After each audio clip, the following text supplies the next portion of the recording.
Assalamualaikum. Ketemu lagi dengan saya Eris Binbara. Kali ini saya ingin membahas masalah karakter para kader. Ya, artinya ada 9 jenis karakter untuk semua dalam setiap kelompok masyarakat, diantaranya 1 sampai 50 orang itu ada terbagi menjadi 9 garis besar mereka ya. Nah, di sini ada sebuah kegiatan di mana memahami potensi para kader ini ya bisa melalui sebuah souvenir psikologi. Nah, itu ada beberapa ilmunya itu ada di dalam sini ya. Nah, ini berguna sekali untuk para anggota anggota kelompok masyarakat, anggota relawan, tim relawan, relawan apapun itu ya, baik relawan sebuah partai ya, terus sebuah kelompok masyarakat, apakah itu relawan peduli sosial ya, peduli bencana, relawan peduli bencana maksudnya. Nah, itu kita bisa terbuka memahami karakter diri. Nah, ini di sini ada untuk sekilas ya pegangan untuk para pimpinan itu bagaimana sih potensinya. Mari kita berbagi memahami potensi diri masing-masing. Jadi gunanya ya untuk satu orang satu saja. Nah, ini bisa mewakili tentang potensi dia.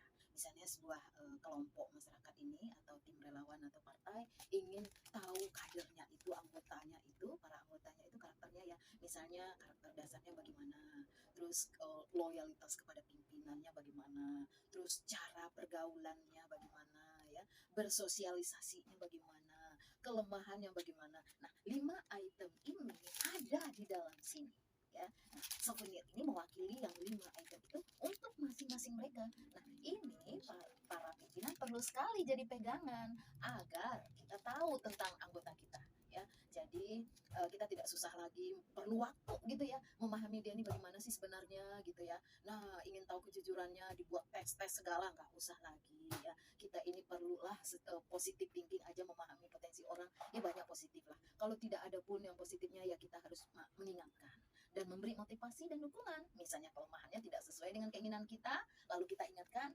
halo teman ya, Anda tuh begini sayang, bagaimana kalau dalam tim saya ingin punya satu misi, yaitu kita saling mendukung, saling menghargai ya, saling punya kemampuan, mengakui saling punya kemampuan. Nah, kalau satu kelemahan ini, yang satu kelemahan itu nanti menjadi satu, menjadi sebuah kekuatan ya. Jadi tidak ada yang sempurna. Nah, halo ketua partai atau ketua DPD ya, dan lembaga lainnya, ini sangat mendidik lah, mendidik bagaimana dan untuk apa kegunaannya nanti itu akan terlihat ya. Jadi ada pembekalannya pun akan terlihat. Jadi kita bisalah mengingatkan, nanti jangan ada di antara anggota kita ya punya karakter yang agak temperamen umpama, atau dari segi bahasa yang terlalu berani umpamanya. Nah, ini kita perlu mengingatkan. Lalu ada nanti kelemahan ya, nggak semua ya tentang ilmu masyarakat ini ya, komunikasi di tengah masyarakat ini tidak semuanya anggota kita yang punya kemampuan luar biasa cara bicara dan bersikap, tapi kita perlu mendidik dia, mengingatkan dia ya, karena niatnya untuk organisasi itu kan saling mendukung dan menunjukkan kemampuan diri yang lebih terasah. Nah, jadi di sini nanti kita perlu mengingatkan, kita perlu saling belajar ya.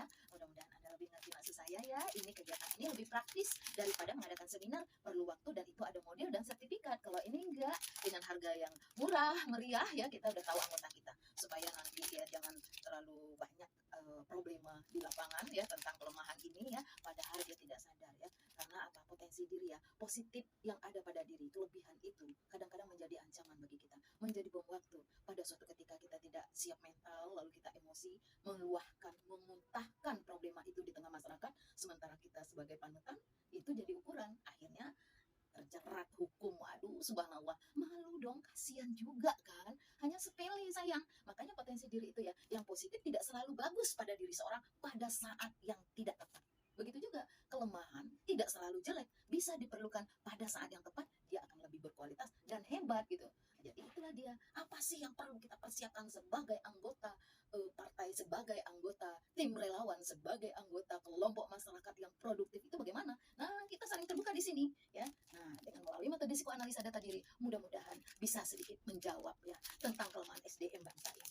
Prihatin memang, banyak kita terjebak oleh keadaan dan situasi ya. Itu lagi-lagi masalah karakter teman ya, masalah potensi diri dan kebiasaan. Akhirnya kita nggak sadar ini, karena media sosial yang begitu hebat dan canggih, kita seolah-olah ngomong dalam emosi yang seharusnya tahu di antara kau dan aku, akhirnya terbuka engkau dengan dunia. Wow, membakar semangat ya Allah. Allah, takut saya. Jangan-jangan lagi ya ada masalah, tolong di antara kita saling introspeksi. Inilah dia di sini ada karakter positif dan negatif, perlu dipahami ya. Nah, kita jangan malu lah, tidak ada yang sempurna. Saya juga punya kelemahan tuh ya. Saya juga hampir setiap hari juga terus belajar dan belajar, karena musuh besar diri manusia itu ya diri sendiri. Lalu tidak ada orang yang bisa masuk ke dalam diri sendiri kalau tidak kembali kita sendiri yang akan menyadari. Nah, tapi kadang kita nggak lupa diri, sadar dan gengsi mengakuinya. Ini nggak bagus sayang. Ayo, mari kita introspeksi diri kembali ya, memahami karakter dan jati diri ini agar kita di tengah masyarakat lebih produktif dan lebih bermanfaat untuk orang banyak. Jangan menciptakan emosi untuk orang banyak. Subhanallah, ampun ya Allah, maafkan anggota kita yang telah terlanjur berbuat salah ya. Mari kita saling membenah diri, saling mengingatkan supaya jangan ada di antara kita punya masalah lagi. Kasihan para pemimpin dan pejabat negeri ini ya, bingung menghadapi masyarakatnya. Lemahnya karakter bangsa ini membuat kita saling lupa diri. Ya Allah, ampun ya. Mari teman-teman kita bangkit ya. Kita perlu introspeksi diri. Jangan nilai rupiahnya, tapi nilailah manfaat dan kegunaannya untuk diri sendiri ya. Semoga Anda di luar sana lebih paham lagi maksud saya ya. Sekian dan terima kasih. Assalamualaikum.